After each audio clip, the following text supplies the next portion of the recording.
Como pudieron ver un poquito, es referente a hablar un poquito acerca de nuestra creencia. Martín Lutero, para mí Martín Lutero es un héroe. Si ustedes leen el conflicto de los siglos, del 7 al 11, ahí está la historia de él, lo que él hizo. Y en uno de los capítulos, si ustedes se centran, al parecer el Espíritu Santo le muestra a uno las imágenes de cómo prácticamente el Martín Lutero vivió, sufrió, experimentó, pero siempre fue fiel a Dios. Vamos a hablar acerca de el formalismo ecuménico. ¿Qué es formalismo ecuménico? ¿O qué es el formalismo? Vamos a leer otra vez Isaías, capítulo 1, del 10 al 11. Pero antes de, los invito a orar. Oremos. Bendito Dios y Padre, gracias Señor por el día, por la vida, por la salud, por los alimentos. Gracias porque cada día nos permites poder darte honra y gloria, porque solo tú y nadie más se merece respeto, reverencia, honra y gloria. Gracias Padre por la misericordia. Por favor, yo no quiero hablar mis propias palabras, quiero que tu palabra hable. Si tú quieres usarme a mí, aquí estoy. Como dijo Samuel, heme aquí. Que cada uno de los que estamos acá en este momento podamos en un momento adecuado decirte a ti, heme aquí, envíame a mí. Padre, haz tú conforme es tu voluntad y que nuestros corazones puedan captar y entender el mensaje que tú tienes preparado. Gracias Señor por escucharnos. Yo estoy seguro de que tú nos escuchas y estoy convencido de ello. Guíanos, ilumínanos y bendícenos. Que tu Santo Espíritu y tus ángeles puedan estar con nosotros y en nuestros corazones. En el nombre de Jesús te lo pedimos. Amén. Vamos a hablar un poquito acerca de formalismo. ¿Puedo apagar la luz, please? Isaías, como podemos leer, uno de los excelentes profetas de la época. Vamos a leer un poquito, dice en Isaías capítulo 1, versículo 10 al 11. Vamos a comenzar con esos dos. Príncipes de Sodoma, oíd palabra de Jehová, escuchad la ley de nuestro Dios, pueblo de Gomorra. ¿Para qué me sirven a mí? Dice Jehová, la multitud de vuestros sacrificios. Estoy harto de holocaustos, de carneros, de cebo de animales gordos. No quiero sangre de bueyes, ni de ovejas, ni de macho cabríos. En ese entonces, en ese momento, el pueblo de Israel había entrado como le llaman, la futilidad del formalismo. ¿Qué es formalismo? Vamos a ver un poquito qué es formalismo. Tratando de hablar un poco de formalismo, dice, el pueblo de Dios cayó en el terrible mundo del formalismo. Dios reprendió al pueblo de Dios por medio de Isaías, lo acabamos de leer. ¿Qué pasa con el pueblo de Dios hoy en día? ¿Por qué sigue el mismo camino de los de antaño? Al parecer como que es una cadena y Dios siempre está allí. ¿Qué paciente es Dios? La verdad, la paciencia que Dios tiene jamás la podemos entender. El amor, la paciencia, o sea, todo lo que es Dios nunca lo vamos a entender. Sigamos adelante. ¿Qué es formalismo? La forma más sutil de poder realizar lo establecido en forma simple, extravagante, tradicional y rompiendo las reglas establecidas por Dios, no por el hombre. Reglas establecidas por Dios. ¿Qué pasó en el jardín del Edén? Dios le dijo a Adán y a Eva, de ese árbol que está ahí, es más, ni lo miren, ni te le acerques para contemplarlo. Dice, porque el momento que tú te pares a contemplarlo, dice, tu mente o tú misma estás comenzando a ceder a la tentación. Un hombre actúa moralmente cuando actúa por deber. El deber es la necesidad de una acción por respeto a la ley. Es decir, el sometimiento a una ley, no por la utilidad o por la satisfacción propia en la que su cumplimiento pueda proporcionarnos, sino por respeto a la misma. por respeto a la misma. Acordémonos de que cuando no respetamos lo que Dios ha establecido, trae consecuencias. Vamos a leer un poquito más adelante qué es lo que pasaba con el pueblo de Dios, el pueblo de Israel. Distingamos tres tipos de acciones. Acciones contrarias al deber. ¿Cuáles son las acciones contrarias al deber? Es ir prácticamente contra la corriente. ¿Sí saben cómo nadan los salmones? Los salmones. Es muy curioso lo que ellos hacen. Los salmones nadan en contra de la corriente. Y lo pueden hacer, porque esa es su naturaleza. Dios así lo hizo. Que ellos vayan contra la corriente. Pero el ser humano, por más que quiera, aparentemente lo logra, pero no puede.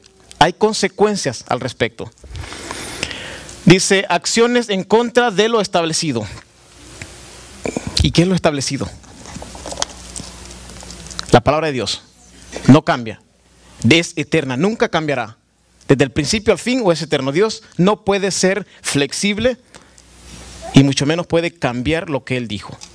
Ahora, y si Él lo hace, Él es Dios. ¿Quién le va a decir a Dios por qué lo hiciste? Nadie. Dios es Dios. Lo de abajo, como que no lo miro muy bien. Se me pasó. Acciones por deber. Solo estas últimas poseen valor moral. Las letras negras. Gracias, hermana. Gracias. En fin. No sé qué pasó ahí. El formalismo consiste en aplicar con rigurosidad y sin desviarse de sus preceptos una determinada doctrina o metodología en el desarrollo de un proceso religioso, costumbres y tradiciones o de adoración y enseñanza. Con rigurosidad. Y a veces nos damos cuenta. Me gustaría que cada vez que se vaya leyendo algo, como su mente, analizar un poquito más o menos qué es lo que está pasando con nuestras iglesias, con nuestro pueblo, nuestra creencia, lo que Dios nos dio. Dentro del contexto de las religiones, el formalismo es la corriente, o sea, lo contrario, que exalta el valor de lo establecido por Dios y sobre otras consideraciones. Por eso los formalistas creen que se debe juzgar por su condición de la conducta, más allá del aspecto social o ético vinculados en la ley. El formalismo, por otra parte, otorga mucha importancia a características formales, abstractas, de las creencias como la forma, las estructuras o la composición. El estilo que se adopta no es meramente divino u original, es simplemente darle fuerza a la adoración. El estilo que se adora no es divino. ¿Qué pasaba con el pueblo de Israel? El pueblo de Israel había adoptado costumbres paganas. Y eso iba a traer consecuencias. Y les trajo consecuencias devastadoras. Algo más sobre el formalismo. El capítulo 21 y 23 de Mateo dice, si podemos leer, bueno, no ahorita, pero cuando lo lean, tengan tiempo, léanlo. El capítulo 21 y 23 van a leer y van a entender un poquito más a lo que se está refiriendo, prácticamente en qué había caído el pueblo de Israel en el tiempo de Jesús. ¿Qué clase de formalismo había caído el pueblo de Israel en ese entonces? ¿Por qué Mateo no fija con exactitud los tiempos y lugares? Pero puede pensarse que el escenario es Jerusalén y el patio del templo. ¿Por qué siempre tiene que estar relacionado el templo o la casa de Dios en todo esto? Porque la gente, los que tratan de cambiar las costumbres y leyes que Dios y los preceptos que Dios tiene, ¿por qué siempre tiene que ser dentro de la iglesia? Mateo no estaba seguro si prácticamente fue en Jerusalén o en el patio del templo, pero por lógica me imagino que tuvo que ser parte de también. Los 3 capítulos están llenos de acusaciones de un lado y de otro. Jesús reprende a los fariseos y los fariseos atacan a Jesús. Jesús reprende de una forma fuerte a los fariseos y a los sacerdotes y les dice, ustedes sois peores que los publicanos y las prostitutas, falsos, hipócritas, y estáis corrompidos. Ahí están los textos, Mateo 21 y capítulo 21 y 32. Deformáis el sentido de las cosas y sois gente corrupta. ¿Cómo les dice Jesús? sois corruptos, sois peor que las prostitutas, publicanos. Por su parte, los fariseos reaccionaron en consecuencia. Comprendieron que se estaba refiriendo a ellos y trataban de detenerle, pero tuvieron miedo a la gente. Tuvieron miedo porque sabían de que en qué momento estaba pasando todo eso. Se llegaba la Pascua, cuando Jesús llega a Jerusalén, y tenían miedo de que si ellos iban en contra de Jesús, las demás personas se iban a ir en contra de ellos y se iban a armar un problema peor.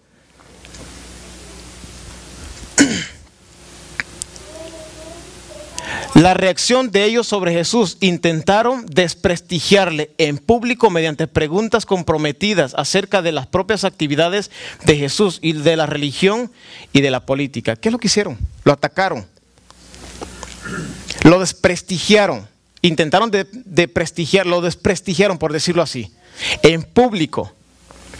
Cada una de las preguntas que ellos le hacían era no porque tenían la necesidad de saber qué es lo que Jesús les iba a responder o qué es lo que Jesús sabía, sino porque querían difamar a Jesús y en público desprestigiarlo acerca de las propias actividades de Jesús, de la religión y de la política. Recordemos que en ese entonces la religión y la política estaban demasiado mezclados y era fuerte eso. En realidad el tema viene de muy lejos, o sea, de tiempos atrás. Volvamos a Isaías, pero en realidad si vamos a Isaías, brinquémonos, digamos, unos 4.500 o digamos unos 5.000 años, por decirlo, 4.500 años. Lo que está en juego era nada más y nada menos que el sentido de la religión. Isaías, hacia finales del siglo 8 antes de Cristo, denunciaba crudamente un formalismo religioso basado en futilidad y litúrgica. Le pone en los labios de Dios estas palabras. ¿Qué dice? Estoy harto de sacrificios de carneros y de grasa de cebones. No me gusta la sangre de los novillos y de los machos cabrillos. ¿Quién os ha pedido que llenéis mis atrios de animales? El humo del incienso me resulta detestable. ¿Qué significa el humo del incienso? Los que saben. Las oraciones. El humo del incienso, las oraciones. Me resulta detestable. No tolero el ayuno. ¿Sabían que si no fuera por Jesús, ninguna de esas cosas que nosotros haríamos ante Dios no sirven para nada? Porque sin Cristo no somos nada. Cristo es nuestro pasaporte, como dijo el pastor en la mañana, nuestro pasaporte de la salvación. Sin Cristo estamos perdidos completamente. Aborrezco vuestras fiestas. Cuando extendéis la mano para clamar, me tapo los ojos y los oídos para no veros y escucharos. Buscad la justicia, dad su derecho a los oprimidos, haced justicia al huérfano, abogad por las viudas. La injusticia. Una de las cosas demasiado fuertes que está pasando dentro de nuestra congregación, dentro de nuestro círculo, que a veces no nos damos cuenta qué clase de injusticia a veces hacemos entre nosotros mismos. Y peor aún así para con Dios. Isaías también dice, bueno, el resultado de Isaías sabemos que fue asesinado. A Isaías lo aserraron, lo cortaron a la mitad. Le vi la cara que la hermana puso. Yo imaginé también lo mismo. Yo no sabía que Isaías había sido de esa forma asesinado. Pero estaba leyendo lo que dice la Biblia, el párrafo que tiene aquí, que prácticamente fue asesinado, obviamente en vida, aserrado, cortado a la mitad. Nada que ver con esos serruchos que tenemos eléctricos ahora de que le prenden y zzz, no. Imagínense las sierras que usaban los aserradores en el bosque, de esas sierras largas que tienen los dientes así del serrucho. ¿Y cómo baja? De dos personas. 2 personas, exactamente, de 2 personas. Yo imaginé todo eso, digo, qué bárbaro. Isaías así murió. Por lo visto, denunciar el formalismo religioso resulta más que peligroso de lo que a primera vista parece. ¿Será cierto eso? Los siervos de Dios, todos los que se sometan a la voluntad de Dios, van a sufrir las peores calamidades. Jesús lo dijo. Jesús, antes de irse, fue claro con los discípulos, se los advirtió. Y fue tan específico en decirle lo que iba a pasar con los que se aferraran directamente a su palabra. El tema está lleno de vigencia histórica. Reducir la adoración al Santo de Israel a una religión común y corriente ha sido siempre el objetivo de todos los que por cualquier motivo han querido reducir la religión a pura forma, formalismo. Como dicen en inglés, a lo light. Desde todos los ángulos del espectro ideológico y político, desde la izquierda se ve con malos ojos que la iglesia institucional Roma mantenga centros de enseñanza, medios de comunicación social, centros de investigación científica para mantener a los del pueblo de Dios, ¿cómo? ¿Despiertos? Adormecidos. Todo aquello que pueda tener una influencia más o menos decisiva en la vida pública y religiosa. No se pone dificultad para que la gente venga a sus cultos, pero nada más. No se le pone dificultad, ni peros, ni comas, ni nada. A las personas que vayan a sus cultos, nada más. Que en la iglesia se cante y se adore, que se celebren fiestas mundanas, que la adoración sea monótona, que el vestir no sea reprendido, que se use en el lugar santo como se use como teatro para obras mundanas, dramas, usando objetos paganos en el lugar sagrado, o se enciendan velas como fuego extraño, no resulta peligroso para nadie. Estaba leyendo esta semana porque estaba confundido en los hijos de Aarón y los hijos de Elí. Yo pensaba que los que habían ofrecido fuego extraño eran los hijos de Elí, pero como leí las dos historias, entonces llegué a la conclusión de que fueron los hijos de Aarón. Pero qué fácil. Estaba leyendo la historia y dice, Dios le da la orden a Moisés de cómo van a hacer el sacrificio. Y con detalles le dice, esto aquí, y lo hacen. Resulta que los hijos de Aarón ofrecen fuego extraño. E inmediatamente desciende fuego del cielo o Dios mismo y los consume.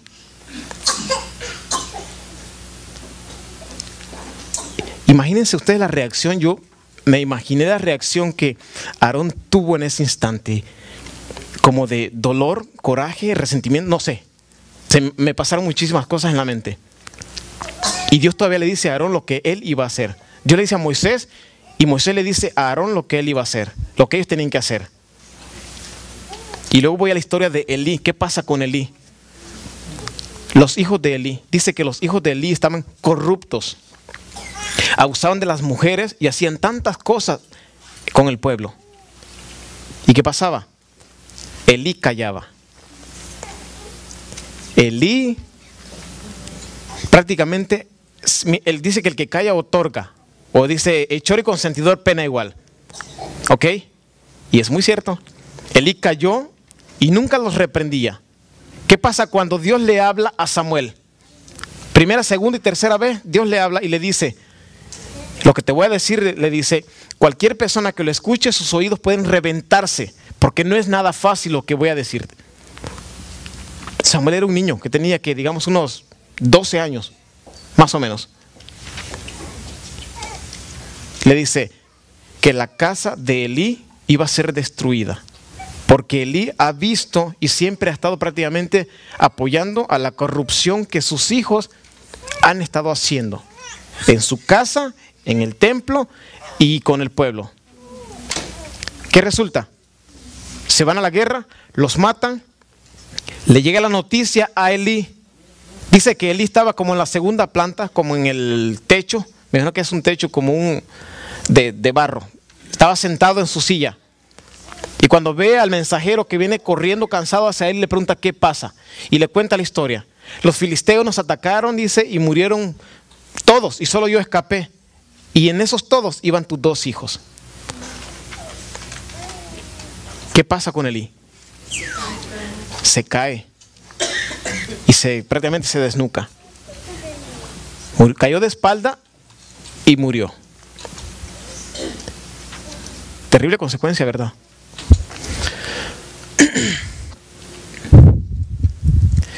La futilidad del formalismo en el pueblo de Dios. Isaías 1.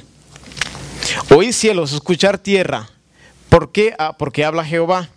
Crié hijos y los engrandecí, y ellos se rebelaron contra mí. Fíjense en esta parte importante. El buey conoce a su dueño, el asno el pesebre de su señor, pero Israel no conoce. Mi pueblo no tiene discernimiento. ¿Cuántas veces Dios le ha hablado al pueblo? ¿Cuántas veces Dios le ha rogado al pueblo? Creo que si la paciencia de Dios fuera como la de nosotros, imagínense lo que pasara. Como cuando ustedes van manejando en el freeway o donde quiera que vayan y de repente se les cruza un carro y el tráfico se detiene. La sangre comienza a alterarse. Si Dios tuviera ese temperamento de nosotros, no existiéramos. No existiéramos. Nadie existiera. Pero Dios tiene paciencia. Y eso es bueno. Mi pueblo no tiene discernimiento. Sigamos leyendo Isaías 4. Oh gente pecadora, pueblo cargado de maldad, raza de perversos. Cuando yo leo estas palabras, a mí me resuenan los oídos, porque no es fácil que una persona o un amigo o una persona que yo conozca me diga ese tipo de palabras a mí. Me las dice, se me ofenda y ya después prácticamente lo tiro al lago. Se me olvida y me siento mal. Pero, ¿qué pasa ahora? Es Dios el que está hablando. Y cuando Dios habla, eso trae consecuencias. Oh gente pecadora, pueblo cargado de maldad, raza de depravados, de perversos, hijos depravados, dejaron a Jehová, despreciaron al Santo de Israel, le volvieron la espalda. ¿Cómo se sienten ustedes cuando alguien los ignora? Cuando alguien lo ignora a uno, eso duele. Ahora, hagamos un poquito de memoria y pensemos, ¿cómo se sentirá Dios cuando ignoramos lo que dice su palabra o sus mandatos? ¿Por qué querréis ser castigados aún? ¿Todavía os rebelaréis? Toda la cabeza está enferma y todo el corazón doliente. O sea, prácticamente sin Cristo no somos nada. Desde la planta del pie hasta la cabeza no hay en él cosa sana. Desde la planta del pie hasta la cabeza no hay en él cosa sana, sino herida, hinchazón y podrida llaga. Estaba hablando con mi mamá ahora que estábamos comiendo, bueno, a la hora del lonche, no sé, referente a esa palabra. Cuando a usted le sale algo, una infección, y comienza a brotar de adentro para afuera, va al hospital o usted mismo se lo va curando, ¿qué comienza a salir? Pus, la sangre intoxicada y la pudrición que está dentro. Dice, sino herida, hinchazón y podrida llaga. O los leprosos. Cuando los leprosos, cuando alguien estaba leproso, lo aislaban completamente del pueblo. Porque eso dicen que olía feo. Porque la piel en vida se estaba pudriendo. Y eso le causaba mal olor.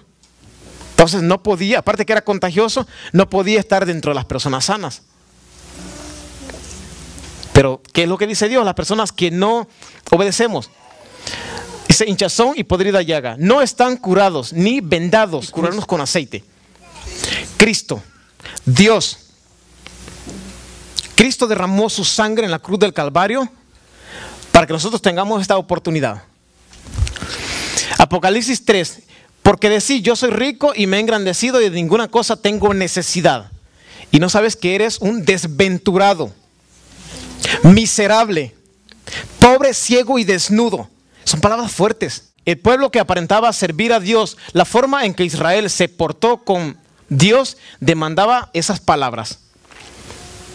Una prueba de la perversidad del pueblo era el hecho de que manifestara menos gratitud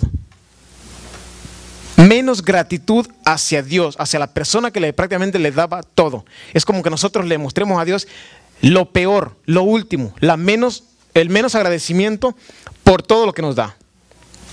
Cuando tenemos todo, nos olvidamos completamente de Dios.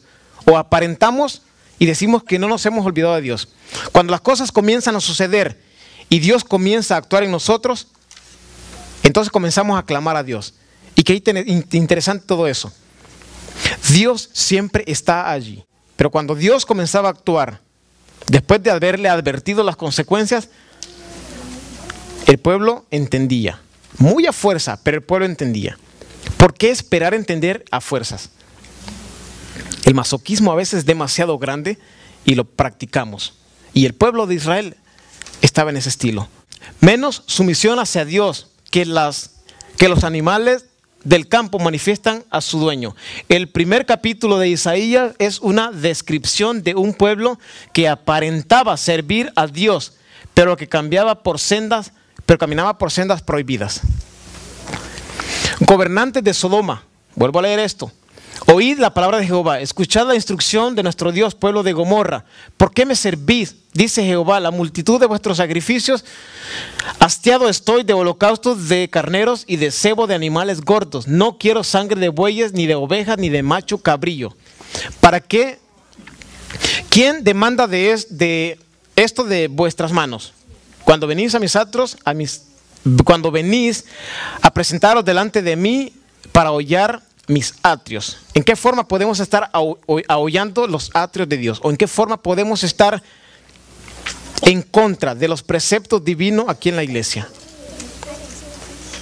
Las costumbres y tradiciones que nosotros prácticamente practicamos y hemos aceptado o hemos acarreado del mundo al pueblo de Dios, estamos presentándole a Dios fuego extraño. Ante los ojos de Dios, o en sus atrios, o en su templo, o donde esté Dios, no puede haber nada más que no sea la presencia de Dios. No podemos venir nosotros con una idea, con filosofía barata y presentar fuego extraño, porque a mí me parece bueno, hay que hacerlo. Diferentes formas. No me traigas más vana ofrenda, el incienso me es abominable, luna nueva y sábado.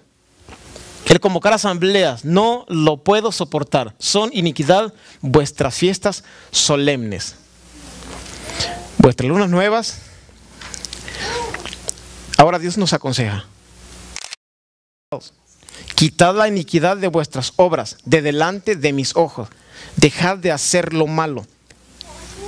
Yo leo esas palabras y estoy escuchando a un Dios tranquilo. Lavaos. Límpiense, quiten la iniquidad que tienen en ustedes, pecados ocultos. Hay un proverbio que dice que las zorras más pequeñas echan a perder el viñedo. Los pecados más insignificantes, mentiritas blancas o pecaditos light, chiquititos, eso no nos van a condenar. Ante los ojos de Dios, el más insignificante de pecado o el más grande es lo mismo. Pecado es pecado. Dejad de hacer lo malo, aprended y haced el bien, buscad la justicia, reprimid al opresor, defended la causa del huérfano y amparad las viudas. Y una lista de cosas que podemos encontrar. Corintios 1:25. Porque lo insensato de Dios es más sabio que los hombres, y lo débil de Dios es más fuerte que los hombres. El menosprecio es una de las cosas y una de las palabras o cosas prácticamente que a veces sin darnos cuenta practicamos. Es menospreciar la capacidad que Dios le da a un siervo o a una persona. Aquí en la iglesia hay personas que tienen capacidad de discernir, de desempeñar talentos de cantar, de predicar, de lo que sea. Y hay personas que tenemos demasiado tiempo y demasiada capacidad, demasiado conocimiento para poder ayudarles a los que de verdad necesitan, inducirlos en el camino de Dios. Dios suscitará al hombre que ocupa posiciones humildes en la sociedad y a personas que, como resultado de haber contemplado por mucho tiempo la luz de la verdad, no llegaron a ser insensibles a sus brillantes rayos ni ahuyentaron a progresar en ella. Constreñidos por el Espíritu de Dios, se verán a muchos escalar aceleradamente nuevas alturas para presentar la luz a otros. La verdad, la palabra de Dios es para ellos como un fuego en sus huesos, que los insta a un ardiente deseo de iluminar a los que todavía permanecen en las tinieblas. Dios nos está incitando, Dios nos está animando que tengamos ese fuego en los huesos. Hermanos, hay cientos, miles de personas fuera de las iglesias que necesitan conocer la palabra de Dios. Y el pueblo de Dios ahora mismo estamos tan tranquilos en costumbres y tradiciones y formalismo, aceptando y haciendo cosas que aparentemente a nosotros nos gustan. Pero ¿qué pasa ante los ojos de Dios? Mientras que hay muchos que están perdiéndose, necesitamos tener, dice, como un fuego en nuestros huesos que los insta con un ardiente deseo de iluminar a los que todavía permanecen en las tinieblas. Cuando se saca la religión de sus estrictos límites espirituales, se dice que se está haciendo política. Cuando se saca la religión de sus estrictos límites espirituales, se dice se está haciendo política. Por eso Manasés, en el año 693, 639 a.C., mandó a asesinar a Isaías. Manasés fue el que reinó más tiempo en Israel y fue el que hizo peor que todos los anteriores. Las autoridades religiosas del templo hicieron asesinar a Jesús. ¿Por qué razón? ¿Qué es lo que Jesús les dijo? El texto que leímos anteriormente. Ustedes son peor que las prostitutas, que los fariseos. Dios llegó con o mejor dicho, Jesús llegó con toda la autoridad que él mismo tenía. Y nadie se la podía dar, excepto el Padre. Ambos pretendieron sacar la religión del formalismo, del culto a Baal y de la liturgia. Y los que entonces ocupaban el poder consideraron que las consecuencias para el orden establecido podía ser imprescindible. Hoy, Dios derramará su Santo Espíritu sobre todos los que estén consagrados en una relación donde todo el mundo pueda ver a Jesús en ellos. El mundo, dentro de muy poco, se va a definir quién está del lado de la verdad y del lado de la justicia. Dentro de muy poco. Lo que el pastor dijo en la mañana, lo que el pastor presentó en la mañana, es muy cierto. Y lo que ustedes vieron en la mañana no es ni la sombra de lo que está pasando hoy en día. Pero en fin, puesto los ojos en Jesús, el autor y consumador de la fe. ¿Ok? Mientras nosotros estamos consagrándonos a Dios, que debemos hacerlo constantemente, día tras día, minuto tras minuto, el mundo va a seguir haciendo lo suyo. Pero mientras el mundo está haciendo lo suyo, que el pueblo de Dios comience a consagrar su vida a Dios. Hermanos, lo que viene no es nada agradable. Si usted comienza a leer Mateo 21 al 23, Apocalipsis capítulo 3, Segunda de Pedro 2 y otros libros, se comenzará a dar cuenta de las cosas que prácticamente están pasando dentro de la iglesia. Son terribles, no son fáciles. Dios derramará su Santo Espíritu aún entre los que no poseen educación avanzada. Hay muchos que están proclamando las palabras del Señor. El Espíritu también impulsa a los niños a avanzar para anunciar el mensaje. Creo que dice en el, no sé qué libro del Antiguo Testamento, dice que los jóvenes verán visiones, los ancianos soñarán sueño. Joel, gracias. Joel. Es profecía que se va a cumplir. Y durante años, desde que prácticamente Joel lo dijo, durante años, eso se ha cumplido y no nos hemos dado cuenta. Pero en los últimos días va a ser más fuerte todavía. Dios va a derramar su espíritu. Y Dios va a comenzar a sacar personas que están en el mundo para traerlas a su pueblo. Y por desgracia, los que estamos aquí calentando las bancas en un formalismo depravado, van a salir. Es más, Dios ni se va a esforzar para sacarlos. La consagración o la presencia de Dios va a ser demasiado fuerte para ellos, que automáticamente van a salir. Y las personas del mundo van a entrar a la iglesia. Mi hermano se bautizó y Dios le puso en el corazón a él pagar cierto tiempo en la radio de mi pueblo. Bueno, en el tiempo que estábamos allá era la iglesia adventista central donde somos, pero de ahí salieron 2 iglesias. Ahora están la iglesia central, digamos, están las 2 iglesias, en fin, son como unos 6 grupos, 6 o 7 grupos, se ha extendido. Pero allí la mayoría son católicos. Entonces él habló con el de la radio y un hermano que tenemos allá y comenzamos a pagar cierto tiempo en la radio para poner temas. Al principio es como todo. La gente como que no está muy acostumbrada a escuchar cosas de la Biblia y les parecen como raras. Pero lo interesante de ello es de que a la gente le comenzó a gustar. Le comenzó a gustar. Y nos dimos cuenta de que al encargado, no sé si al dueño o al director de la radio, le gustaron los temas. Para resumirlo es que hoy en día tenemos ¿cuántas? 30 horas. Todos los días. Todos los días, de lunes, de domingo a sábado, 1 hora por día. Y el precio que tenemos que estar pagando eran como $300 y él lo bajó a 270. Y las personas están llamando para saber de los temas, si se pueden obtener las copias de los temas. Estaba diciendo a mi hermano, bueno, en la casa, se estaban riendo porque le digo, tuve un sueño. Le digo, me imaginé yo sentado en el parque de mi pueblo y de repente ver a diferentes personas en sus casas escuchando la radio, el mensaje que se estaba dando en la radio. Y de repente ese montón de personas se levanta y quieren conocer más directamente del mensaje, nuestro mensaje. Y se acercan a la iglesia adventista y aquella iglesia se llena. Va a pasar. Va a pasar. Y dentro de muy poco va a pasar.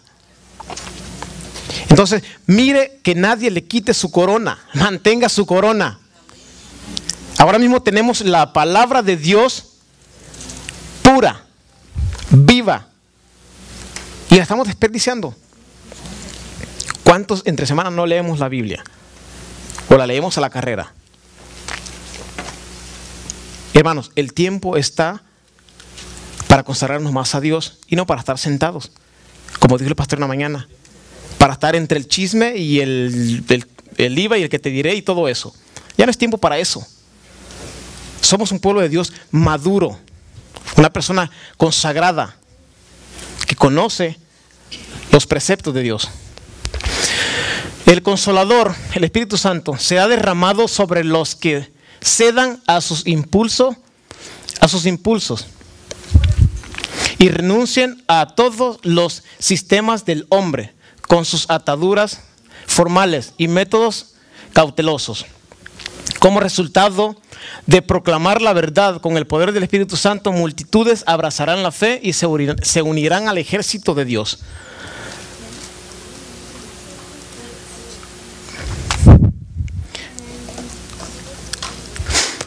El que pretendía ser el pueblo de Dios se había separado del Eterno y había perdido su sabiduría y pervertido su entendimiento. No podía ver muy lejos, pues se olvidó de que había sido limpiado de sus antiguos pecados. Se movía inquieta e inseguramente en la oscuridad, procurando borrar de su mente el recuerdo de la libertad, seguridad y fidelidad que antes había tenido. Terrible, ¿no? ¿Hasta dónde había caído el pueblo de Dios?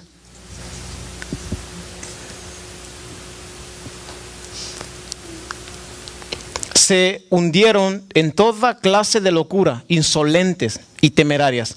Se impusieron a las providencias de Dios y abandonaron la culpa que ya pesaba sobre ellos. Escucharon las acusaciones de Satanás contra el carácter divino y presentaron a Dios como desprovisto de misericordia y perdón. Qué fácil, ¿no? Olvidarse prácticamente de quien ha estado con ellos durante todo el tiempo. En las buenas y en las malas, Dios siempre estuvo con el pueblo de Dios. Dios siempre está con nosotros. ¿Y qué dice? Escucharon las acciones de Satanás contra el carácter divino e inmediatamente eso sí le pusieron atención. A lo más fácil.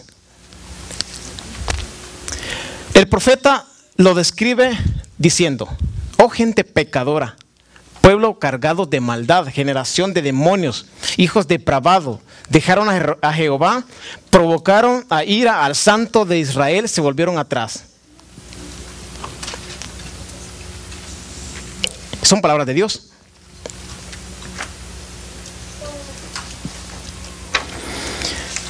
En Isaías 5, del 8 al 30, estaba leyendo, hay 5, hay 6 hay. Y en Apocalipsis creo que hay 3 hay. El hay. Vamos a leer 2. En este caso mencionaremos uno de los hay. Unos de los hay que nos pueden ser demasiado importantes para nuestra comunión y relación con el Santo de Israel. Hay de los que traen la iniquidad con cuerdas de vanidad y el pecado como con bridas de carreta. Hay de los que al mal llaman bien y al bien mal, que hacen de la luz tiniebla y de las tinieblas luz, que ponen lo amargo por dulce y lo dulce por amargo. Lo dice Isaías 5. Y esa palabra hay que ustedes miran tiene muchísimo significado. Muchísimo significado. Y en Apocalipsis se describen 3 veces la palabra hay. La confianza de los hombres en los hombres estorba el mensaje de Dios. Los hombres que pueden tratar de robustecer sus fuerzas uniéndose para constituir lo que según ellos son sociedades fuertes para llevar a cabo los planes que han trazado, pueden ensalzar sus almas con orgullo y suficiencia propia. ¿Con qué? Con orgullo y suficiencia propia. El camino a Cristo, creo en el capítulo 3 o 4 dice, creo que son 2 o 3 cosas que ofenden directamente a Dios. Pero lo que más se me quedó en la mente fue el orgullo. Dice, el orgullo es uno de los pecados que ofenden directamente a Dios. ¿Qué hace una persona orgullosa? ¿O qué piensa una persona orgullosa? La persona orgullosa siempre cree saberlo todo y no necesitar. Podemos leer para confirmar Apocalipsis 3:17. Lo leímos. Tú dices que eres rico y no necesitas de nada. Yo te digo, dice Dios, eres un desventurado, miserable, pobre, ciego, desnudo.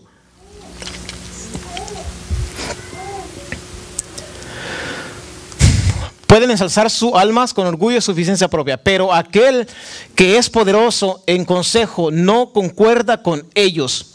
Su incredulidad en los propósitos y en la obra de Dios y su confianza en el hombre no les permitirán recibir los mensajes divinos.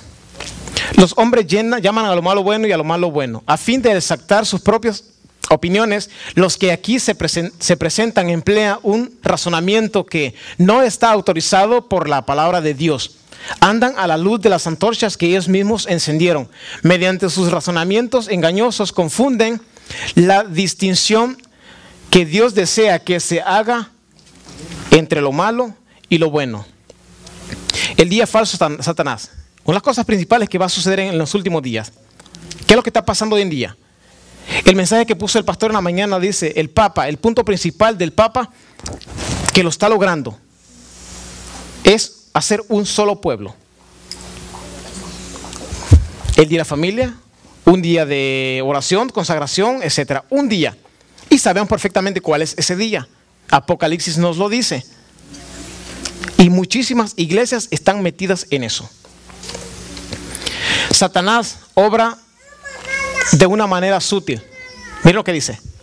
El día de reposo es el gran asunto que ha de decidir el destino de las almas. Debemos exaltar el día de descanso que nosotros mismos hemos creado. ¿Qué dice? Debemos exaltar el día de descanso que Dios creó. No, ¿verdad? Debemos exaltar el día de descanso que nosotros mismos hemos exaltado. ¿Qué es lo que dijo el Papa en el mensaje que mandó? Desde un modo que quiere unirse con lo más profundo de mi corazón, sutil, ¿no? Porque tendrán apariencia de piedad, dice la Biblia. Que nosotros mismos hemos... ¿Dónde me quedé? Debemos exaltar el día que hemos creado. Hemos logrado que lo acepten tanto los mundanos como los miembros de las iglesias. Ahora hay que inducir a las iglesias a unirse al mundo para apoyarlo. Debemos de trabajar por medio de maravillas y señales para cegar los ojos a la verdad e inducir a dejar a un lado la razón y el temor a Dios y a seguir las costumbres y tradiciones del mundo. Testimonios para los ministros. Página 472. El pueblo de Dios. Un ejemplo. El remanente de Dios. Acuérdate el día sábado. Éxodo 20. Los 10 mandamientos. Predicar la palabra de Dios a la luz de las sagradas escrituras. La adoración y la música es para Dios. Fundamentos cristocéntricos. Se escudriña la Biblia y predica la verdad. El mundo santifica las fiestas y hay una lista de fiestas. Y el texto de la Biblia no existe. Mezcla lo santo con lo profano. Enseña doctrinas de hombre. Complacencia propia y depravada. Experiencias mundanas y excitantes. No hay excepción. La cuestión es adorar. El gran engañador. Debemos vigilar a los que están llamando la atención a la gente al sábado de Jehová. Inducir a muchos a comprender los requerimientos de la ley de Dios. Y la misma luz que revela el verdadero día de reposo revela también el ministerio de Jesús en el santuario celestial. Y pone de manifiesto que la última obra en favor de la salvación del hombre se está realizando ahora mismo. Mantener la mente de la gente en tiniebla hasta que esta obra se haya terminado. Y así está el mundo ahorita.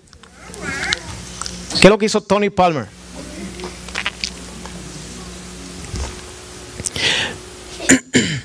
Y nos aseguraremos del mundo y de la iglesia también. Testimonio para ministro, 4:32, ahí mismo está. ¿Por qué compararlo? Nunca podemos comparar a Dios con nadie más. Dios no puede ser comparado. Se rebaja lo sagrado colocando en el mismo nivel de las cosas comunes. La avaricia y el egoísmo reciben nombres falsos. Se los llama prudencia. Su actitud independiente y rebelde, su venganza y terquedad son ante sus ojos prueba de dignidad, evidencia de un pensamiento noble. Así le llaman. Proceden como si el ignorar las cosas divinas no fuera peligroso y aún fatal para el alma. Y prefieren su propio razonamiento antes que la revelación divina, sus propios planes y sabiduría humana antes que las admoniciones y las órdenes de Dios. La piedad y la rectitud de otros son llamados fanatismo. La piedad y la rectitud de otros son llamados fanatismo. ¿Por qué llegamos hasta ese punto? Cuando una persona comienza a estudiar el Espíritu Santo comienza a revelarle las cosas ocultas o prácticamente las cosas que nunca se han descubierto. Y cuando vemos que una persona comienza a hablar la palabra de Dios conforme está en la Biblia y nuestros libros,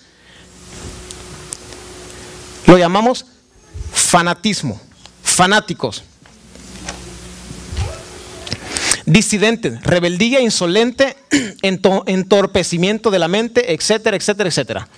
Y los que practican la verdad y la santidad son vigilados y criticados. Los que practican la verdad son vigilados y criticados. Eso es muy común. ¿Qué pasó con Isaías? ¿Qué pasó con Jesús? Tantito peor. ¿Qué pasó con Jesús? Ridiculizan a los que enseñan y creen el ministerio de la piedad. Cristo en vosotros, la esperanza de gloria. No disciernen los principios que sostienen estas cosas y continúan en su mal camino, dejando abiertas las defensas para que Satanás encuentre fácil acceso al alma. Mientras nosotros comenzamos a criticar,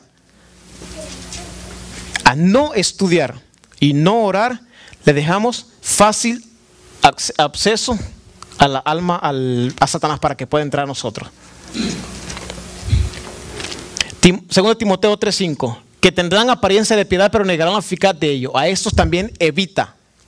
¿Cómo podemos entender nosotros eso? Por medio de la palabra de Dios. Aquí está todo. No necesitamos nada más. Aquí está todo. ¿Qué pasa con el estilo de adoración en nuestras iglesias hoy en día? Hoy en día el estilo de adoración es conforme al corazón del hombre. El estilo de adoración es conforme a mí me guste, conforme yo me sienta a gusto. En la música, en cómo predico aquí en este lugar, en cómo me visto, cómo vengo aquí y lo que hago.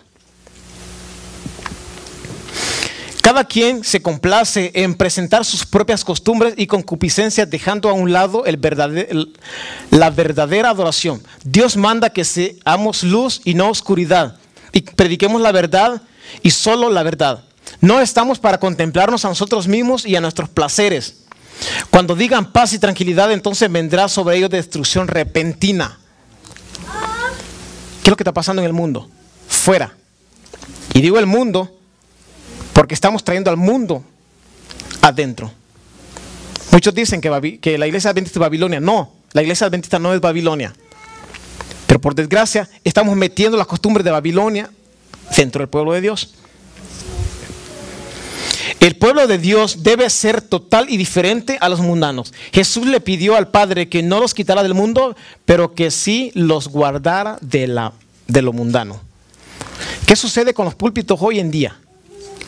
Pongan atención a esto. ¿Qué sucede aquí en estos lugares hoy en día? En el estilo de adoración, de cómo las personas que pasan a dirigir los cantos están vestidos y cómo está o lo que dice el que predica. ¿Qué puede hacer un pastor sin Jesús? Nada, ¿cierto? De manera que si es un hombre frívolo, chistoso, no está preparado para desempeñar la tarea que el Señor le asignó. ¿Qué es lo que pasó el sábado pasado? El que predicó comenzó a recordar de que habían ido a visitar la estatua de uno de los papas de Roma. Eso se hace en todas las iglesias adventistas, no solo en esto. O el predicador comienza a practicar aquí la historia de su vida, de cómo Dios lo ha bendecido, que mis hijos están en las mejores universidades, que yo estuve en Roma, estuve en Italia, en el mejor hotel, en las mejores playas. Disculpen lo que voy a decir, pero ¿a quién le importa lo que él ha hecho en su vida? Si él está aquí parado, es para predicar la palabra de Dios, no ofrecerle fuego extraño ante el altar del Señor. ¿Y qué es lo que pasa con los hermanos de las iglesias? Nos quedamos callados. El que calla, hechor y consentidor pena igual, acuérdense de eso. ¿Qué más dice? Dice, no está capaz para desempeñar la tarea que el Señor le asignó. Separado de mí, dijo Cristo, nada podéis hacer. las palabras impertinentes que salen de sus labios. La persona que viene aquí a hablar palabras impertinentes o palabras insolentes ante los ojos de Dios no está capacitado para desempeñar tal cargo. Tiene que estar consagrado a Dios. Y aquí se viene a predicar la palabra de Dios. Nada más. No que historias, no que chistes, que el soccer, que el béisbol, que etcétera. A Dios no le interesa eso. Eso es mundano. Eso es mundano. Yo no le encontré en la Biblia que diga aquí, bueno, pues hay que hablar un poquito de un chistecito liviano. Las anécdotas frívolas, las palabras habladas para producir ¿qué? Risa. Eso lo escribió la hermana White. Testimonio para ministro, capítulo 5, página 142. Para producir risa. Hermanos, el templo de Dios no es para reír, para venir a hacer chistecitos. Yo conocí cuando viví en Columbus, Ohio. Una vez fui a Johnston, Ohio. Y no sé si alguno lo ha escuchado. Se llama Willie, el muchacho. Como persona es muy buena persona. Pero su ministerio era estar en el púlpito haciendo reír a las personas. Cuando terminamos de comer, en todo el show que él presentó dentro de la iglesia, yo estaba sentado como al final y me miraba. Ok, cuando terminamos de comer, nos sentamos en la misma mesa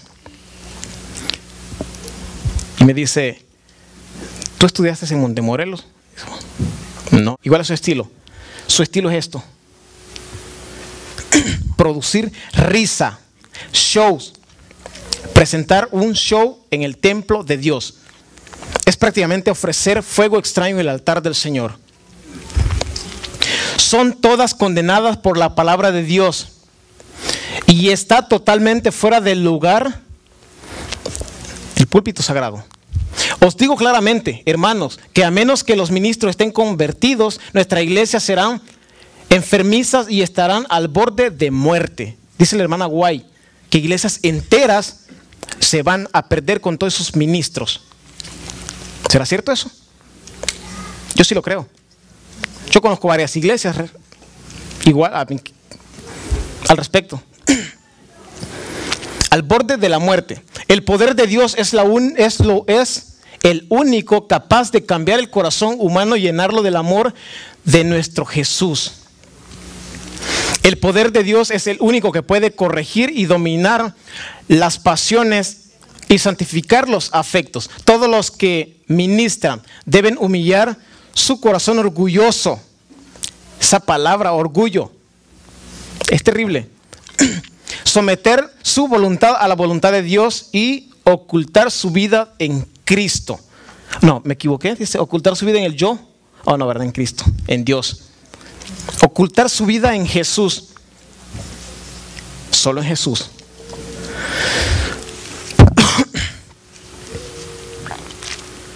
Hay de los que a lo malo dicen bueno, bien. Los labios que han pronunciado cosas perversas contra los siervos de Dios enviados por Dios y han menospreciado el mensaje dado por ellos, han hecho de las tinieblas luz.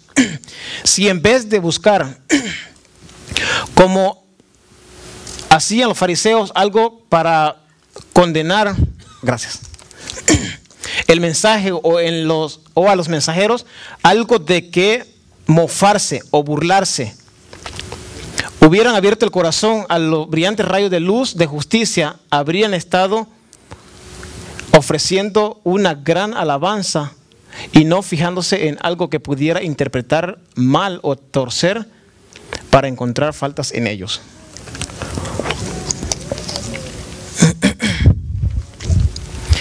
Muchos de los que profesan seguir a Jesús no se someten a la dirección del Espíritu Santo. Esa gente tiene que renunciar a la influencia propia y entregarse sin reserva al Señor para que puedan realizar su buena voluntad en ellos y por su intermedio en favor de los demás.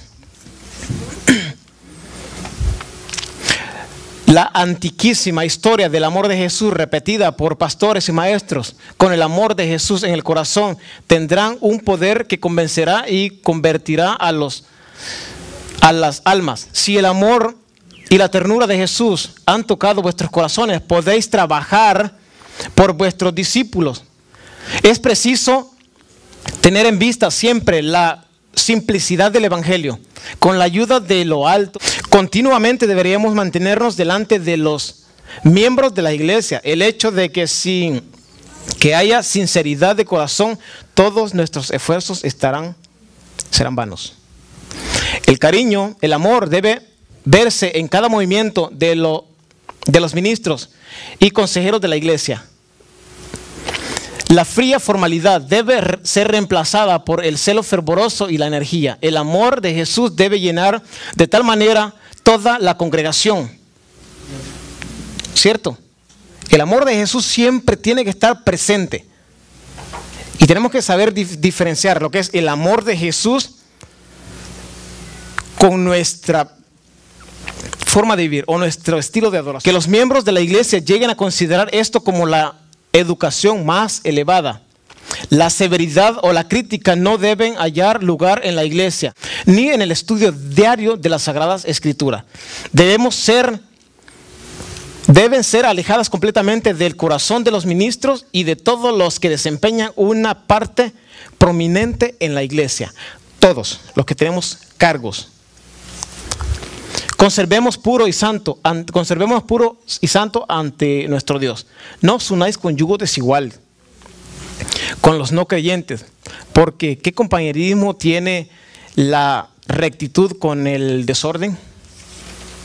¿Qué compañerismo tiene la rectitud con el desorden? Emanuel, ¿puedes poner un video que está ahí? Es el de Sandy S.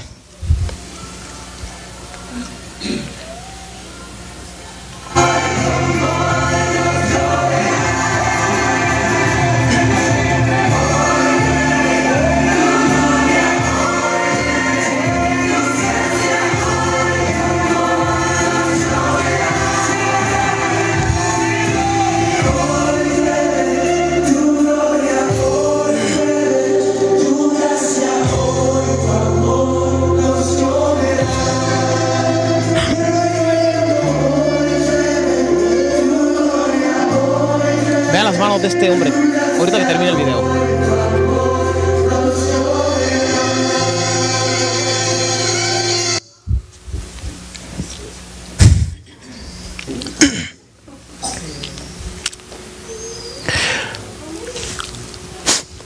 ¿Qué comunión tiene la luz con las tinieblas? ¿Qué armonía hay entre Cristo y Baal o Belial o Satanás? ¿Qué parte tiene el creyente con el no creyente? ¿Qué acuerdo puede haber entre un templo de Dios y los ídolos? ¿Qué es un mandamiento? No tendrás dioses ajenos delante de mí, ¿cierto? Sí. Porque nosotros somos templo del Dios vivo, viviente. Como Dios dijo, habitaré y andaré entre ellos, yo seré su Dios y ellos serán mi pueblo. Por lo cual salid de en medio de ellos y apartaos, dice el Señor. No toquéis lo impuro, y yo os recibiré, y seré para vosotros padre, y vosotros me seréis hijos e hijas, dice el Señor Todopoderoso. Amén. Como se usa en el Antiguo Testamento, generalmente los israelitas que sobrevivían a calamidades como guerras, cautiverios, pestes y hambrunas, y a quienes Dios, a pesar de Dios, en su misericordia preservaba para continuar siendo su pueblo elegido. Que estemos metiendo a Babilonia dentro no quiere decir que Dios nos va a abandonar. La presencia de Dios siempre va a estar, pero para los que estén consagrados a Dios. No confundamos de que porque estamos en la iglesia, en el pueblo, en el remanente que Dios tiene, vamos a ser salvos. El hecho de que usted venga, si usted no tiene una consagración constante con Dios, día a día, personal, si usted no tiene esa relación con Dios, que usted venga aquí a la iglesia a sentarse y haga lo que sea, Para Dios no es agradable eso. Mientras usted no tenga una relación con Dios, no hay nada que lo pueda salvar. Como resultado de su apostasía, los hebreos sufrían grandes catástrofes que llevaban a la nación al borde de la extinción. Una y otra vez. De muchísimos quedaban pocos. Acordados del verdadero Dios y volviéndose a Él. El remanente daba la espalda a la iniquidad. Y bueno, es una lista de citas y textos que respaldan ahí. ¿Por qué tenemos que alejarnos del formalismo, de la monotonía, las costumbres y tradiciones? Llegamos a un punto crucial. Hablamos prácticamente en la forma que está la iglesia, en la que hemos caído como pueblo de Dios. El video que presentó el pastor en la mañana, los que presentamos en la mañana, están relacionados con esta palabra. Ecumenismo. ¿Qué relación tiene este grupo con los que pretenden ser parte del pueblo de Dios? ¿Qué tenemos que ver con eso? ¿Qué tiene que ver el pueblo de Dios, del Dios vivo, del Dios que mandó a su único hijo a morir, a derramar su sangre para que nosotros podamos tener vida eterna? ¿Por qué se menciona tanto esto en el mundo religioso? ¿Qué estamos haciendo nosotros para no ser parte de este grupo? ¿Estamos adventistas del séptimo día mezclados en ello? ¿Qué nos dice Dios al respecto? No os unáis con yugo desigual con los incrédulos. Porque ¿qué compañerismo tiene la justicia con la injusticia? ¿Qué compañerismo tiene la injusticia con la justicia con la injusticia? ¿Y qué comunión la luz con las tinieblas? ¿Qué tiene que ver la iglesia adventista, nuestro remanente, el remanente de Dios, la verdad que tenemos, viva, pura y eficaz, con las cosas del mundo, con Roma, por ser directo? Nada. Por más que queramos mezclar agua con aceite, no sé si han hecho ese experimento. ¿Qué va a pasar? Va a subir. ¿Sí? Ok, perfecto. Dios sacó a Abraham. Vamos a avanzar un poquito rápido. Y le dijo, sal de tu tierra, tu parentela. Dios tenía algo preparado para Abraham. ¿Por qué? Porque de él iban a salir las naciones. Aquí estamos nosotros.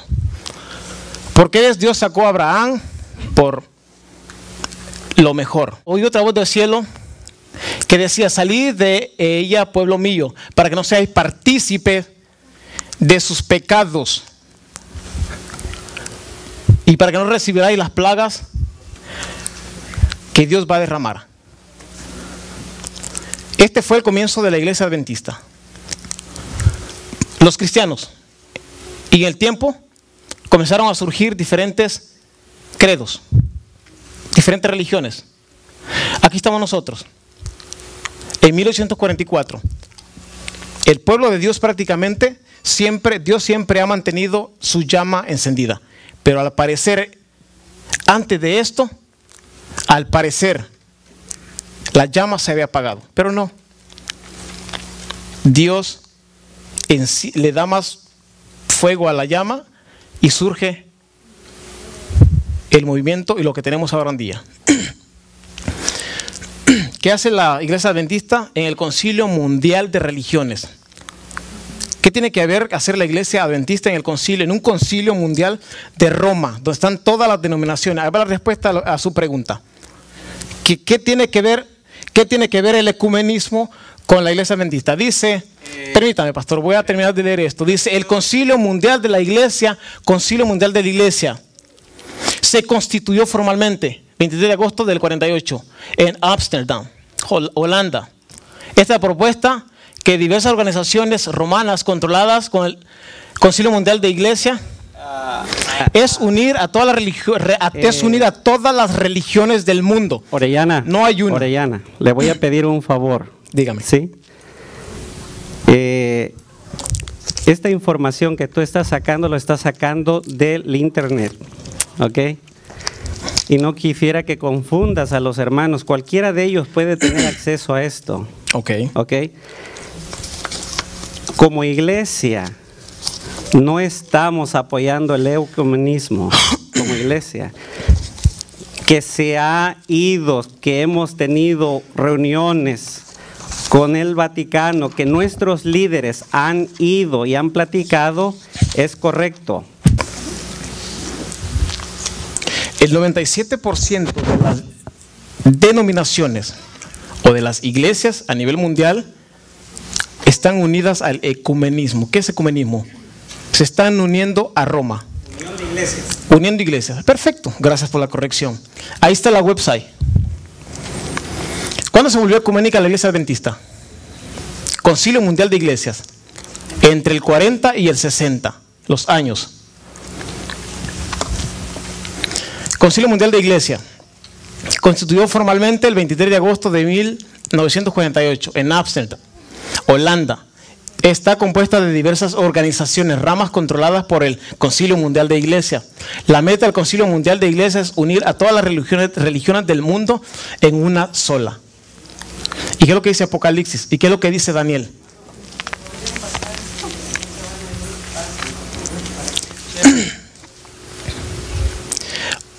Una sola iglesia mundial. Una sola iglesia mundial. ¿Qué es lo que dijo el video que el pastor presentó una mañana? La intención del Papa. Quiere hacer una sola religión. La Biblia nos lo dice. ¿Por qué callarlo? ¿Cuál es el miedo? Acabamos de estar leyendo anteriormente de que Dios quiere un pueblo puro, sin mancha.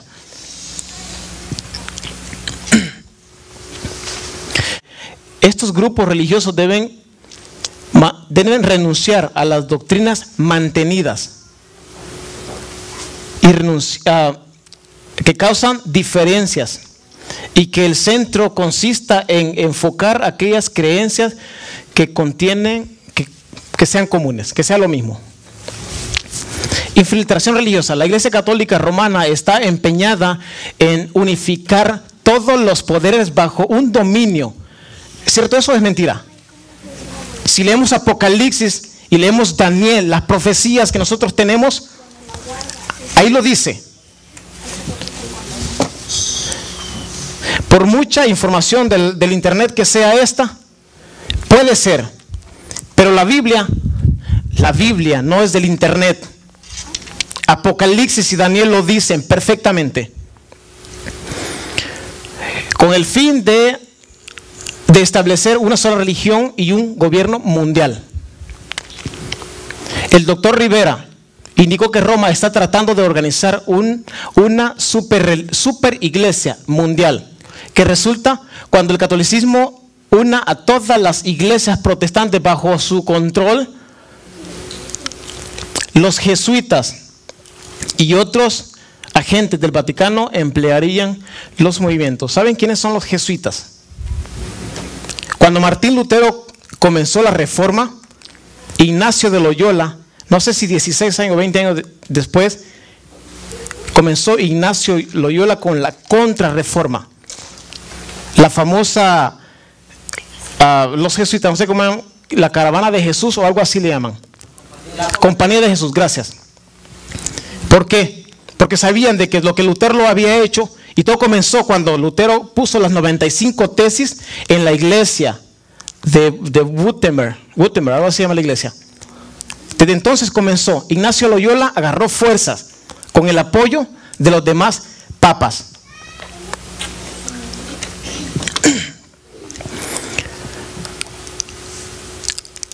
Empleará los movimientos, dice, ecuménicos, formalistas y carismáticos para introducirlos en las iglesias y traer a los protestantes de regreso al catolicismo.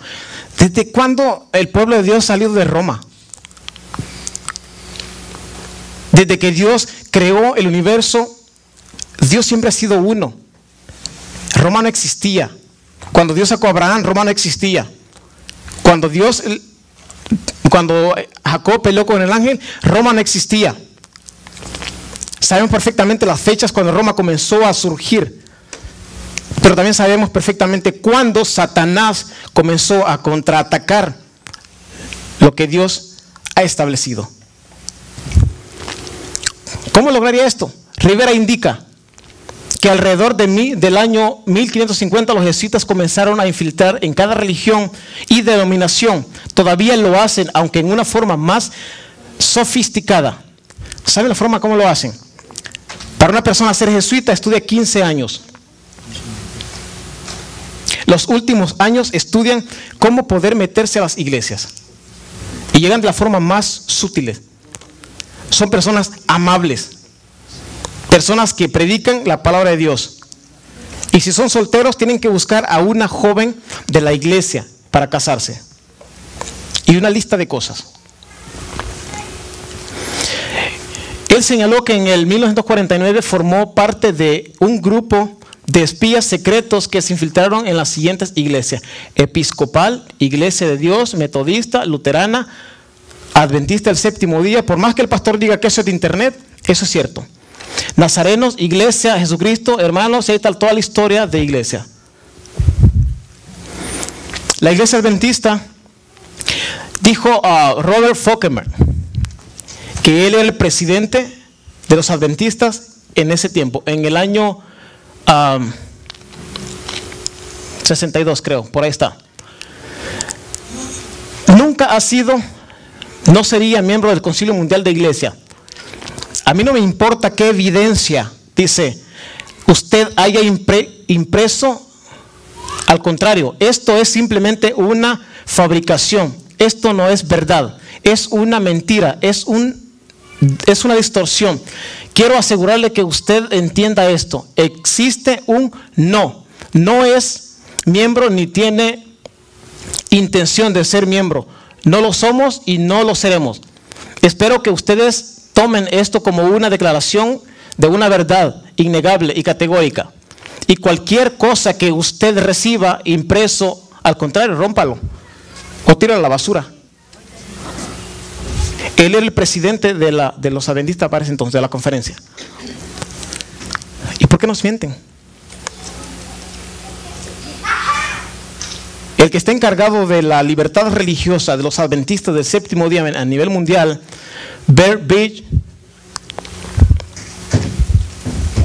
dice, la iglesia adventista, dice, no es miembro del Concilio Mundial de Iglesias. Carta de la Asociación General de los Adventistas del Séptimo Día, Departamento de Relaciones Públicas.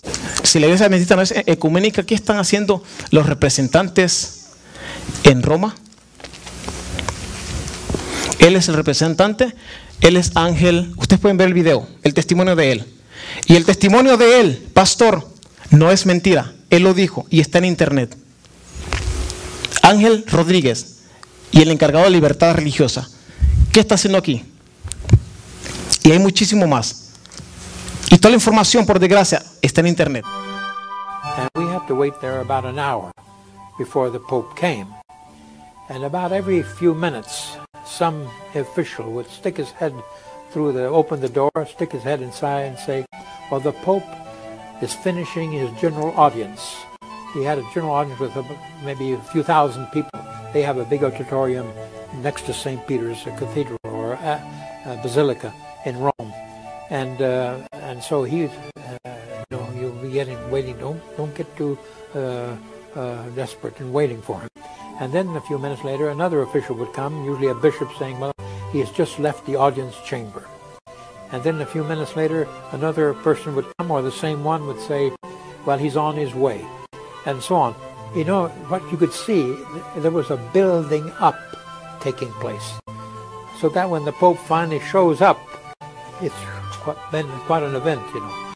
A highly educated American who lived most of his life abroad, Bert Beach became the church's ambassador to other denominations and a leading advocate for religious liberty. So the colonel came, and the captain, who was the captain of the company in which the soldier We told him about the need of this soldier to be off on Sabbath because he had a conscience. He was a Seventh-day Adventist, and he believed that on this day he should not work and do secular activities, but go to church and worship. And the colonel said, oh, you know, nothing we can do about it, because next Saturday is a very important day of activities, of training. We're teaching the young soldiers how to use grenades. And so he has to be there, otherwise, you know, this is dangerous. If people get hurt and all that. So I could tell you that myself, I was thinking, no, we're not getting very well here. We're not going very well. Then the captain said, well, it's too bad we can't help this soldier because he's the best soldier I have in my company. And it was almost funny to watch the colonel. It was almost like a weather vane, you know, the wind changes, and he just shifted completely and said, well, you know, in Italy, we respect religious liberty of young people, and we try to do the best we can, and we will try to make arrangements for this soldier next Saturday. Read Burt Beach's story in Ambassador for Liberty. Estilo de adoración, como el video que vimos. Los logos. ¿Por qué nos quitaron el logo original que teníamos? Un globo, los 3 ángeles y la JA. Todos ellos son los logos que la iglesia adventista tiene. Todos los logos adventistas son masónicos jesuitas, de masones. Las universidades. Tengo 2 amigos que son de universidades, no voy a decir los nombres. Ellos lo admiten. La CETAI, que dice, no se puede distinguir, pero es Seminario Adventista en Cuba. Toda la lista de universidades adventistas donde hay jesuitas infiltrados y son dirigentes, son maestros y tienen encargados, están en los altos rangos, no creen que son alumnos, no. Esta es la lista de los Seminario Teológico Adventista Interamericano, CETAI.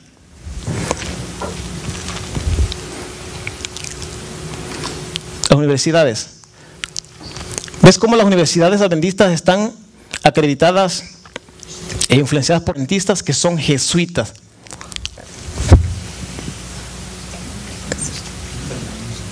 Muchos conocen a algunos y no dicen nada. Son pastores jesuitas que están dentro de la iglesia adventista y vienen aquí a predicar muy bonito, aparentemente. ¿Qué puede aprender la iglesia adventista de los católicos? ¿Qué necesidad tenemos nosotros? ¿Qué necesidad tiene la iglesia adventista si en 1844 Dios le reveló a la hermana White la verdad basada en la Biblia?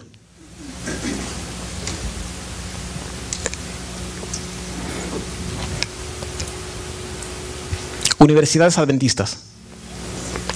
Son católicos, son sacerdotes. Presidente de la Academia de Teología Católica Hispano. Sirve a su congregación religiosa, los misioneros del Verbo Divino, como coordinador zonal del norteamericano central del sur. José Labatista, un jesuita, tiene un doctorado en teología moral de la Academia Alfonsiana en Roma.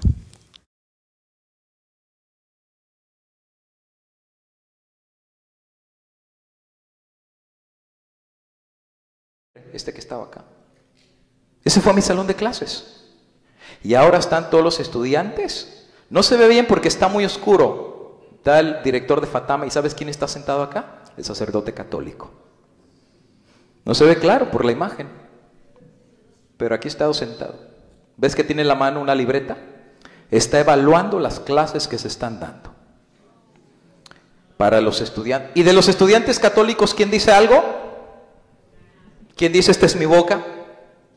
No, porque si tú dices algo no te gradúas. ¿Hasta dónde uno puede quedarse sentado y no decir nada? Decir, perdón, aquí está mi mano. ¿Qué hace un sacerdote católico aquí? Usted cállese. ¿Qué hace aquí un sacerdote católico que representa a Babilonia y a las madres de las rameras? Y sentado y revisando nuestra teología cuando ellos deberían aprender de nuestra teología. ¿Alguien dijo algo? Después los reunieron en el edificio central de reuniones y aquí están sentados los sacerdotes católicos y aquí están todos los estudiantes de todos los niveles de teología del colegio. Rivera indicó que alrededor de los jesuitas comenzaron a infiltrarse en cada religión, denominación. Todavía lo hacen, aunque de una forma más sutil. Yo no tengo, es una de las visiones de los sueños más grandes que la hermana White tuvo, yo no le tengo explicación. Tengo una idea, pero te la voy a leer y tú me dices de qué se trata. Tú me vas a decir de qué se trata. Si la interpretación todos concluimos casi en lo mismo, quiere decir que el Espíritu de Dios se está moviendo. Por eso cuando oramos pedimos que el Señor abra nuestra mente y nuestro corazón. Después de estas fotos paso a ese sueño que la hermana White tuvo. ¿Lo ven ahí? Sacerdote. Este no trae, este trae una guayabera. Pero este sí viene de sacerdote. Yo me metí al internet a informarme de quiénes son ellos. Te lo voy a decir rapidito. Mira, se reunieron con todos los profesores, ahí están las fotos. Se reunieron con el rector Ismael Castillo, ahí está. Se reunieron con uno de los vicerrectores. Todos los de Montemorelos están reunidos con ellos. Desde el rector hasta los profesores de Fatame. Están sentados en la mesa platicando, se la están pasando bastante bien. Aquí está el pastor Collins, hasta el rector general de la universidad, y aquí está este con su vestimenta católica y este solamente con guayabera. Ahí están hablando con algunos de los estudiantes de Fatame, montón de fotos, ellos mismos las pusieron en el internet, o sea, no les da vergüenza exponer esto ahí. ¿Quiénes son estos hombres? Escuchen. El reverendo José Labastida, arzobispo, él pertenece a la universidad, al seminario de la Universidad de Notre Dame, no es cualquier cosa este hombre. Y dice ahí, el arzobispo Alfred Hooks ha comisionado al reverendo José Labastida, rector del seminario de Notre Dame. Es el rector de la universidad. No es cualquier cosa que mandaron. Mandaron a un erudito a tener reuniones para acreditación con la facultad. Oh, por cierto, no solo es Montemorelos, hermanos. Todas las universidades adventistas van a pasar por esta gente. Sea Costa Rica, sea Perú, sea Colombia, todo colegio adventista hispano pasa por aquí. Empezaron con Montemorelos, pero siguen todas las demás escuelas de teología. Me voy rápido. Pues no se gradúan, no les dan acreditación, siguen siendo una secta. Que vayan ojos negros. Ahora, la iglesia no es Babilonia, ¿ok? Ya te lo dije claro desde un principio. Este es el sueño que la hermana White tuvo, son 3 páginas, pónganle atención. No interrumpan para yo seguir y contar el sueño de una forma completa y seguida. Esa noche, la hermana White tiene un sueño. Esa noche soñé que yo estaba en Battle Creek. ¿Dónde se encontraba la hermana White? Mirando hacia el lado de afuera de la ventana de la puerta. Y vi una compañía. ¿Qué es una compañía? Un grupo. La hermana White ve desde la ventana de su casa una compañía marchando hacia la casa. ¿Iban de qué? De 2 en 2. Parecían severos y decididos. Yo los conocí bien. Pon atención. La hermana White abre la ventana, ve una compañía, viene marchando de 2 en 2 y cuando los ve, la hermana los reconoce, ¿sí o no? Si yo los conocí bien, o sea, ella los vio y dijo, yo sé quiénes son, yo los reconocí. Y dice, y me volví, como los reconoció, volví a abrir la puerta del salón para recibirlos, los había reconocido. Pero pensé que debería mirar, ¿qué? Otra vez, nuevamente. Cuando ella vuelve a mirar por la ventana, a ver la escena, primero vio una compañía marchando de 2 en 2 y sabía quiénes eran ellos. Escucha, la escena había cambiado. La compañía ahora presentaba la apariencia de una procesión, ¿qué? Católica. Primero abre la puerta, los ve, los reconoce, va a abrir la ventana, va a abrir la puerta, pero dice algo como que le da, vuelve a abrir la ventana, vuelve a abrir la ventana y ve, la escena completamente cambió. Ahora ella ve una procesión católica. Y dice ahí, uno sostenía en su mano una cruz y otro una ¿qué? ¿Qué significa caña en la Biblia? Juicio. Con la vara que mides, serás medido. Una caña y una cruz. Y cuando se acercaron, el que estaba cargando una caña hizo un círculo alrededor de la casa. ¿Cuál casa? La de ella, la casa de la hermana White, diciendo 3 veces: esta casa está proscripta, esta casa está proscripta, esta casa está proscripta. Y agarra la caña y hace el círculo. Mientras va haciendo el círculo dice: esta casa está proscripta. Y dice ahí: los bienes ¿de quién?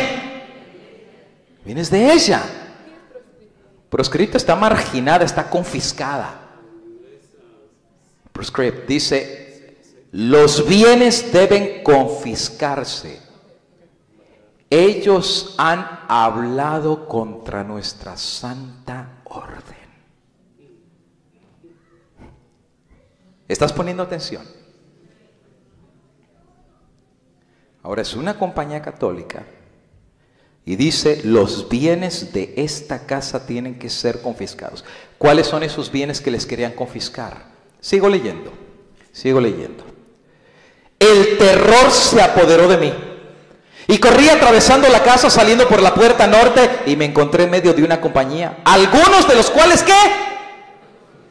Pero los conocía, pero venían entre los ¿qué? Entre los católicos. ¿Y cómo los conocía ella?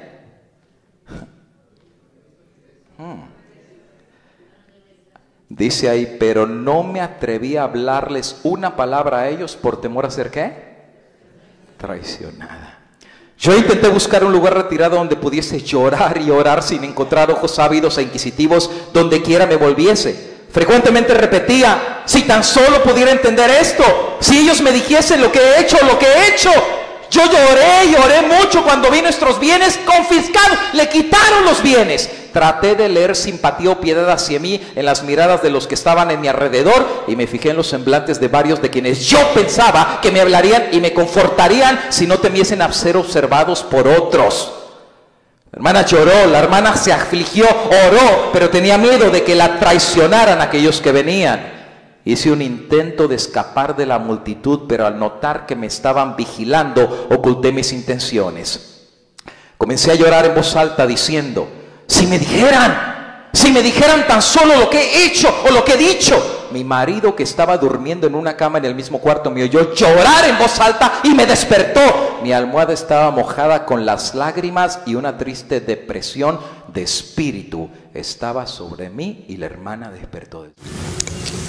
Vamos a leer esto. En la década de los 50 surgió el movimiento de renovación cristiana y una figura clave para una unión protestante y católica. La figura clave en el nuevo Pentecostés ecuménico fue David Duplessis. La otra palabra que está para ellos se llama glosolalia. Glosolalia. Grupo de personas carismáticos. El estilo de adoración de ellos es expresar, libre, aplaudir, etcétera, que creen en sanar a las personas. Tenía un amigo en el trabajo que era parte de ese grupo y él dice: también hay una palabra que usamos mucho, se llama el touch healing. Le digo: touch healing, ¿qué es eso? Sí, acostamos a una persona, hoy dice, y el grupo que yo estaba había un pastor adventista. Acostamos a la persona así y oramos hasta que hacemos que la persona se levante en el aire. Digo: qué interesante está eso. Este movimiento carismático se organizó en lo que se conoció como la Hermandad Internacional del Evangelio Completo de los Hombres de Negocio. Y fueron los que llevaron a los católicos romanos y a los protestantes junto a la unidad y el amor del Espíritu. ¿Qué es lo que dijo el Papa? Y fue real. Y estaba en internet el mensaje que el Papa dio de un celular, que su mayor anhelo es que la iglesia, que Roma, o que todas las denominaciones se unan a Roma, a una sola adoración a Dios. ¿Es coincidencia, casualidad o es profecía? un estadio, cuando se llenaba un estadio para que él predicara. Billy Graham, él es adventista y él predicaba emotividad. ¿Ustedes creen que porque la persona se pone a hablar allí en público durante miles de personas